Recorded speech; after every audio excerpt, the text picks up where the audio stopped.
Hi guys, welcome to back my bodo YouTube channel. आसा खालामो नोंथांमोना गासिबो मोजाङैनो दं। नोंथांमोननि सुजुग आरो सुबिदानि थाखाय आं दिनै दोंसे भिडिअ लाना फैबाय। बे भिडिअखौ नोंथाङा जागायजेननायनिफ्राय जोबजासिम नायनो नाजा। नङाब्ला नोंथाङा आंनि भिडिअ आपल'ड होनायनि गुबै थांखिखौ मिथिनो मोननाय नङा। नोंथांनो दिनै आं बे भिडिअनि गेजेरजों बेखौनो फोरोंगोन जे नोंथाङा गावनि एन्ड्रइड मबाइल फनाव माबोरै नेटनि जोहै रां खामायगोन।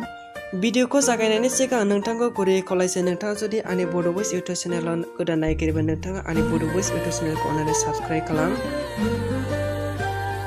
साबस्क्राइब खालामखांनायनि उनाव साबस्क्राइबनि साखाथियावनो दङ मोनसे बेल आइकन जायखौ आं राउन्ड होदों नोंथाङा बेयाव क्लिक हो। बेल आइकनखौ क्लिक होनाय लोगो लोगो नोंथांनि मबाइला बेफोरबायदि इन्टारफेस गिङो अब्ला नोंथाङा नैबे अल होनायाव नोंथाङा क्लिक हो। अब्लानो नोंथाङा आंनि गोदान भिडिअ आपल'ड होनायखौ बयनिख्रुइबो सिगांसिन मोननो हागोन बा नोंथांनि मबाइला नटिफिकेसन हिसाबै सिखारहैगोन। नोंथाङा जुदि आंनि भिडिअखौ मोजां मोनो अननानै लाइक खालाम। बेखौनो आं नोंथांनि सिगाङावहाय मिथिहोनाय जायोदि आं जाय भिडिअखौ खालामदोंमोन बेनि डिसक्रिप्शन बा बै एप्सनि लिंकखौ होनाय जादों। नोंथाङा बे लिंकजोंनो हाबनानै नोंथाङा बै एप्सखौ इनस्टल खालामनो हागोन। बे टेकनिक आरो प्रसेसखौ सोलोंनो थाखाय नोंथांमोननो गिबियावनो मोनसे एप्सनि गोनांथि जागोन। बेखौ जों डाउनल'ड खालामनांगोन। बेनि उनाव इनस्टल खालामखांनानै अपेन खालामगोन। बिदिब्ला फै लोगोफोर जोङो गिबियाव एप्सखौ इनस्टल खालामगोन। बे एप्सखौ इनस्टल खालामनो थाखाय नोंथाङा नोंथांनि मबाइलाव थानाय जायखिजाया ब्राउजार जेरै इउसि ब्राउजार, क्रम ब्राउजार नोंथाङा बबेखौ बाहायो बेखौ नोंथाङा अपेन खालामगोन। अदेबानि आं क्रम ब्राउजारखौ बाहायो बेनिखायनो आं क्रम ब्राउजारखौ अपेन खालामगोन। दायो आं क्रम ब्राउजाराव सोनानै होबाय।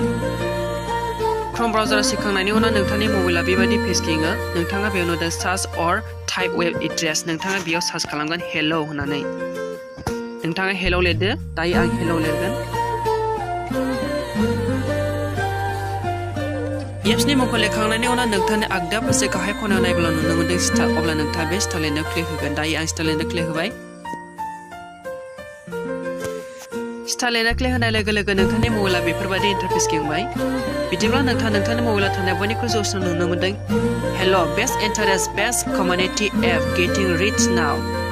बिनि आगदा फारसे नोंथाङा नुनो मोनदों इनस्टल। बे इनस्टल लिरनायाव नोंथाङा क्लिक होगोन। दायो नोंथाङा इनस्टल लिरनायाव क्लिक होदो।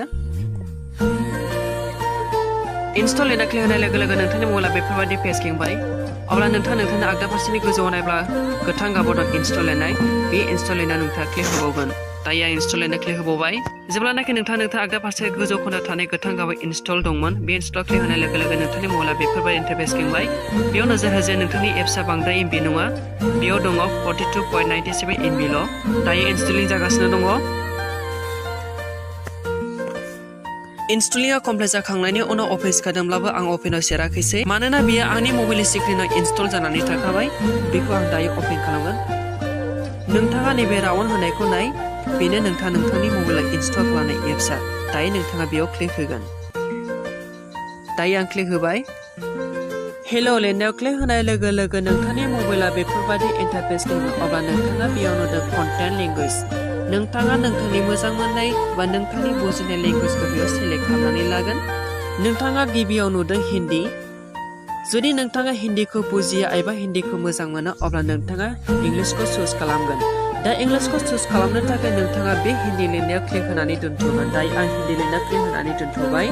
हिन्दी लिरनायाव क्लिक होनाय लोगो लोगो नोंथांनि मबाइला बेफोरबायदि इन्टारफेस गिंबाय। अब्ला नोंथाङा बेयाव नुदों आप के लिए लाखि रिवार्ड।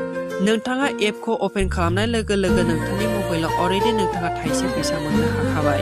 दायो नोंथाङा नैबे सानजाव आइकन नुनायाव क्लिक होनानै दोनथ'गोन। दायो आं सानजाव आइकन नुनायाव क्लिक होनानै दोनथ'बाय। सानजाव आइकनाव क्लिक होखांनायनि उनाव नोंथांनि मबाइला नोंथांनि आगसि फारसे गोजौ खनायाव नुनो मोनदों हिं जायखौ आं राउन्ड होनानै दोनदों। बे हिं लिरनायाव नोंथाङा दायो क्लिक होगोन। आं दायो हिं लिरनायाव क्लिक होबाय। जेब्लानाखि नोंथाङा हिं लिरनायाव क्लिक होयो अब्ला नोंथांनि मबाइला बेफोरबायदि पेज गिंगोन। नोंथाङा बेयाव गाहाय फारसे स्क्रल डाउन खालामो अब्ला नोंथाङा टार्न अन इंलिश मड मोनगोन। बे टार्न अन इंलिश मड मोननायाव नोंथांनि आगदासिं खना फारसे नायोब्ला मोनसे आइकन नुगोन। बे आइकनखौ नोंथाङा अन खालामनानै होगोन। अब्लानो नोंथांनि लेंगुवेजआ बा नोंथांनि कन्टेन्ट लेंगुवेजआ इंलिशाव सोलायगोन। दायो नोंथाङा नोंथांनि आगसि फारसे गाहायाव नायब्ला नुनो मोनदों हम जायखौ आं राउन्ड होदों। नोंथाङा बे हम लिरनायाव दायो क्लिक होनानै दोनथ'। दायो आं हम लिरनायाव क्लिक होबाय। दसे सम नोंथाङा नेनो गोनां जागोन। अदेबानि नोंथांनि एपखौ खुलिनाय लोगो लोगो थाइसे मोननाया नोंथांनि आगदानि गोजौ फारसे फैगोन। बेयाव नोंथाङा दसेनि उनावसो नुनो मोनगोन। दायो नोंथाङा नायदो। दसे थानाय लोगो लोगो नोंथांनि आगदानि गोजौ खनायाव नायोब्ला नुनो मोनदों रेस।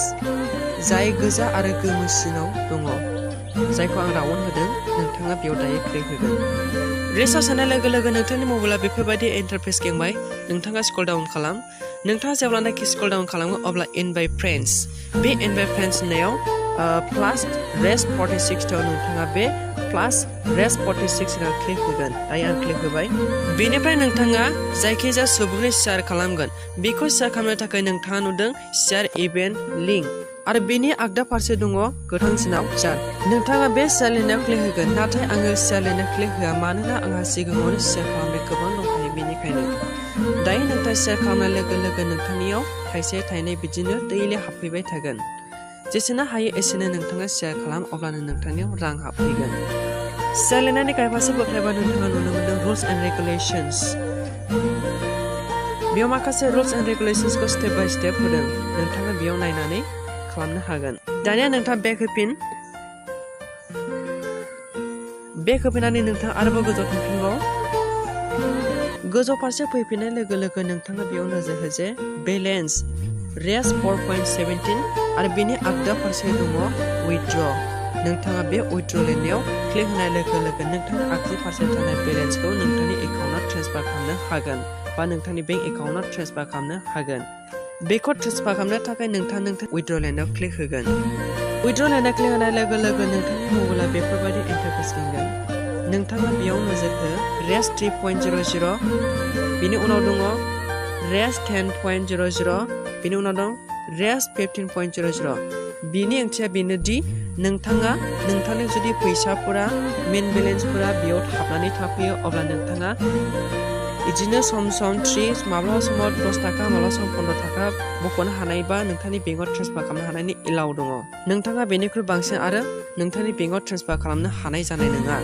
दायो नोंथाङा बेफोरखौ ट्रेन्सफार खालामनो थाखाय नोंथाङा मोनसे खामानि मावनांगोन बिदिबा फै जों सोलोंनि माबोरै नोंथांनि बेंकआवहाय ट्रेन्सफार खालामनाय जायो दानिया नोंथाङा बे फैसाखौ बख'नो थाखाय नोंथाङा मोनसे खामानि मावनांगोन फै बिदिबा जों फैसाखौ माबोरै गावनि बेंकआव ट्रेन्सफार खालामना लायो बेखौ जों सोलोंनि बिदिब्ला नोंथाङा नोंथांनि मबाइलाव नुजानाय फैसाया बेसेबां दं बेखौ नायनानै नोंथाङा नैबेयाव सेलेक्ट खालामगोन जुदि नोंथांनि मबाइलाव टाइप दंब्ला नोंथाङा रेस 3.00 खौ नोंथाङा सेलेक्ट खालामनानै क्लिक होगोन दायो क्लिक होनाय लोगो लोगो नोंथांनि मबाइला बेफोरबायदि इन्टारफेस गिंबाय नोंथाङा बेयाव नोजोर हो एड बेंक एकाउन्ट नोंथाङा नोंथांनि बेंक एकाउन्टआव डाइरेक्ट ट्रेन्सफार खालामनो थाखाय नोंथाङा एड बेंक एकाउन्ट होननायाव सेरनानै होगोन जुदि नोंथाङा नोंथांनि मबाइलाव पेटिएम एकाउन्ट दङब्ला नोंथाङा एड पेटिएम एकाउन्ट होननायाव क्लिक होगोन अदेबानि आं पेटिएम एकाउन्ट बाहायनाय जाया बेनिखायनो आं डाइरेक्ट आंनि एकाउन्टआव बे फैसाखौ ट्रेन्सफार खालामगोन बिदिब्ला आं एड बेंक एकाउन्ट होननायाव सोनानै होगोन नोंथाङा एड बेंक एकाउन्ट होननायाव क्लिक होनाय लोगो लोगो नोंथांनि मबाइला बेफोरबायदि इन्टारफेस गिं अब्ला नोंथाङा बेयाव नोजोर हो जे Please fill in your information below currently or will fail to redeem your balance. बिनि गाहायाव दङ beneficiary name in English character. Please input your name.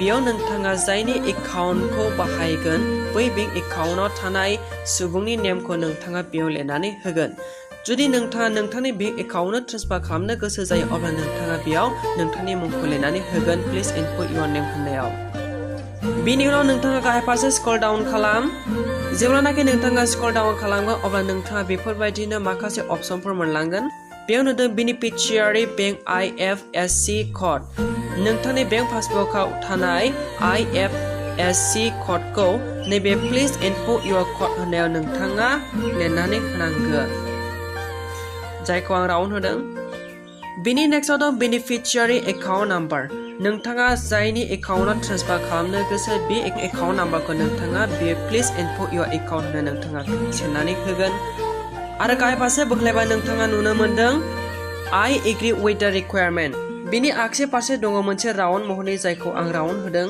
बेयाव नोंथाङा क्लिक होगोन बेफोरखौ फिल आप खालामखांनायनि उनाव नोंथाङा गाहाय फारसे नायब्ला नुनो मोनदों साबमिट बाटन बे साबमिट बाटन लिरनायाव नोंथाङा क्लिक होगोन अब्लानो नोंथांनि बेंकआवहाय जानाखि नोंथांनि मबाइलाव फैसा नुजादोंमोन बै फैसाया अट'मेटिक ट्रेन्सफार जानानै थांगोन जुदि नोंथाङा नोंथांनि बे एकाउन्टआव डाइरेक्ट ट्रेन्सफार खालामाजासे नोंथाङा पेटिएम एकाउन्टआव ट्रेन्सफार खालामनो गोसो जादों अब्ला नैबे एड पेटिएम एकाउन्ट होननायाव नोंथाङा क्लिक होगोन जायखौ आं रावन होदों नोंथाङा दायो बेयाव क्लिक हो। बेयाव क्लिक होनाय लोगो लोगो नोंथांनि मबाइला बेफोरबायदि इन्टारफेस खेंगोन। नोंथांनि मबाइलनि बयनिख्रुइबो जौसिनाव नोंथाङा नुनो मोनदों You agree to provide the correct PT account information to Hello in order to withdraw। नोंथाङा नोंथांनि पेटिएमआव नोंथांनि मबाइलाव नुजानाय फैसाखौ ट्रेन्सफार खालामनो थाखाय नोंथाङा नोंथांनि मबाइलाव थानाय पेटिएम एकाउन्टखौ नोंथाङा बेयाव थुनानै होगोन। गाहाय फारसे बोख्लायबा नोंथाङा नुनो मोनदों I agree with the requirements। बेयाव ओरैबायदि फोरमायदों नोंथाङा गासैखौबो फिलआप खालामखांनायनि उनावहाय नैबे नोंथांनि आखि फारसे दङ राउन्ड महरनि बेयाव नोंथाङा क्लिक होगोन। दायो नोंथाङा क्लिक हो। बेनि गाहायाव फैयोब्ला नोंथाङा नुनो मोनदों लिंक एकाउन्ट। बे लिंक एकाउन्ट होननायाव नोंथाङा क्लिक होनाय लोगो लोगो नोंथांनि मबाइलाव नुजानाय फैसाया नोंथांनि पेटिएम एकाउन्टआव ट्रेन्सफार जालांगोन। दायो नोंथाङा बेक होफिनगोन। बेक होखांनायनि उनाव नोंथाङा नोंथांनि आखि फारसे दङ हम। बे हमाव नोंथाङा दायो क्लिक होफिनगोन। दायो आं हम लिरना क्लिक होबाय। हमाव क्लिक होनाय लोगो लोगो नोंथांनि मबाइला बेफोरबायदि इन्टारफेस खेंगोन। नोंथाङा बेयाव माखासे गानफोर नुनो मोनदों। जाय गानफोरखौ नोंथाङा बोख्लायबाय थायोबा नुलांगोन। अदेबानि नोंथाङा बे गानखौ सम सम नायबाय थानांगोन। जेब्लानाखि नोंथाङा गान नायगोन अब्ला नोंथांनियाव माखासे कइन्सफोरा बारायगोन। कइन्सनि गेजेरजों नोंथाङा फैसा मोननो हागोन। जुदिब्लाबो मिथिगौ नोंथांमोना बे कइन्सखौ बारायहोनो थाखाय जेब्लायबो गान नायनांगोन आरो जेब्लायबो नोंथाङा लोगोफोरनो शेयार खालामनांगोन अब्लानो नोंथांनिया बेफोरबायदिनो फैसा बारायबाय थागोन। नोंथाङा जुदि बे एप्सखौ एबा बे एप्सनि लिंकखौ नोंथांनि लोगोफोरनो शेयार खालामनो गोसो जायो अब्ला नोंथाङा नोंथांनि आगदानि गोजौ फारसे नायोब्ला नुनो मोनदों रेस। बे रेस लाइनायाव नोंथाङा आरोबाव क्लिक होबावगोन। दायो आं रेस लाइनायाव क्लिक होबाय। रेस लाइनायाव क्लिक होनाय लोगो लोगो नोंथांनि मबाइला बेफोरबायदि इन्टारफेस खेंगोन। अब्ला नोंथाङा बेयाव नुदों इनभाइट फ्रेन्ड्स। बिनि आगदा फारसे दङ प्लास रेस 46। बे प्लास रेस 46 होनायाव नोंथाङा क्लिक होगोन। आरो बिनि गाहायाव दङ enjoy hell' for 5 minutes. Enjoy hell' for 5 minutes and get 30 coins। नोंथाङा जुदि बे हेल' होनाय एप्सआव 5 मिनिट्स गान नायो अब्ला नोंथाङा प्लास 30 कइन्स मोननो हागोन। बिनि गाहाय फारसे बोख्लायबावबा नोंथाङा नुदों एन्जय हेल' फर 10 मिनिट्स। बिनि आगदा फारसे दङ प्लास 40 कइन्स। जुदि नोंथाङा नोंथांनि बे एप्सखौ 10 मिनिट्सनि थाखाय बाहायो अब्ला नोंथाङा प्लास 40 कइन्स मोननो हागोन बा 40नि बारा कइन्स मोननो हानाय जागोन। अब्ला नोंथाङा बेखौ मोननो थाखाय नोंथांनि बे मबाइलावनो जेब्लायबो दसे समनि थाखाय 10 मिनिट 5 मिनिट्स बेनि थाखाय गान नायनांगोन। अब्लानो नोंथांनियाव बे कइन्सआ बारायगोन। जुदि नोंथाङा बे एप्सनि गेजेरजों गान नायो अब्ला नोंथाङा 20 मिनिट्सआवनो प्लास 100 कइन्स मोननो हागोन बा 100निबो बारा नोंथाङा कइन्स मोननो हागोन। बिनि गाहाय फारसे बोख्लायबा नोंथाङा नुदों show of your earnings plus 50 coins. दायो नोंथाङा बेक होफिनगोन। बेक होनाय लोगो लोगो नोंथांनि मबाइला बेफोरबायदि इन्टारफेस खेंफिनगोन। अब्ला नोंथाङा बेयाव माखासे गानफोर नुदों। दायो नोंथाङा बे कइन्सखौ मोननो थाखाय माखासे समनि थाखाय गान नायनांगोन। आरो जुदि नोंथाङा बे एप्सनि गेजेरजों माखासे गानफोरखौ आपल'ड होनो गोसो जायो अब्ला नोंथाङाबो आपल'ड होनो हागोन। जेरै नोंथांनि फटक, नोंथांनि भिडिअ बेफोरखौ। नोंथाङा नोंथांनि भिडिअ एबा फट'फोरखौ आपल'ड होनो थाखाय नैबे नोंथांनि मबाइलनि गाहायाव नुनो मोनदों गोजासिनाव दं प्लास। बे प्लास लाइनायाव नोंथाङा क्लिक होगोन आरो नोंथांनि भिडिअ बा नोंथांनि फट'फोरखौ आपल'ड होनानै हगारगोन। दायो नोंथाङा प्लास आइकनाव क्लिक हो। प्लास आइकनाव क्लिक होनाय लोगो लोगो नोंथांनि मबाइला बेफोरबायदि इन्टारफेस खेंबाय। नोंथाङा गिबियाव नुदों टेक्स्ट। टेक्स्टनि ओंथिया बेनो नोंथाङा माबा मोनसे बिबारखौ लानानै बा माबा मोनसे पिक्सारखौ लानानै बेनि गेजेरजों नोंथाङा लिरनानै हगारनो हागोन। जेरैहाय गुड मर्निं, गुड इभिनिं बायदि बायदि नोंथाङा सोदोब लिरनानै हगारनो हागोन। बेनि नेक्स्टआव दङ फटक। नोंथाङा जुदि नोंथांनि फट'खौ हगारनो एबा आपल'ड खालामनो गोसो जायो अब्ला नैबे फट' लाइनायाव क्लिक होगोन। बेनि उनाव दं भिडिअ। नोंथाङा जुदि नोंथांनि मबाइलावहाय भिडिअ दङब्ला नोंथाङा आरो बै भिडिअखौ हगारनो गोसो जायो अब्ला बे भिडिअ लाइनायाव क्लिक होनानै नोंथाङा आपल'ड खालामगोन। अदेबानि आं आपल'ड होनो गोसो गैया बेखायनो आं दायो नैबे सानजाब होनायाव क्लिक होफिनगोन। अब्लानो आंनि मबाइलाहाय बेक जाफिनगोन। दायो आं सानजाब होनायाव क्लिक होबाय। नोंखौ आं गुरैयै खावलायजायो नोंथाङा जुदि बे लिंकनि गेजेरजों बा बे एप्सनि गेजेरजों रां खामायनो गोसो जायो अब्ला नोंथाङा नोंथांनि मबाइलाव जेब्लायबो गान नाय बा नोंथाङा सानफा एफा नोंथांनि लोगोफोरनो बे एप्सनि लिंकखौ शेयार खालामबाय था। अब्लानो नोंथाङा थाइसे थाइनै बेफोरबायदि मोनलांबाय थागोन।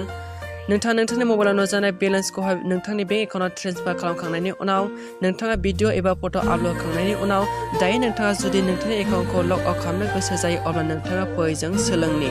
बिदिब्ला नोंथाङा नैबे मबाइलनि गाहाय फारसे नायब्ला नुनो मोन्दों मोनसे प्लास आइकन।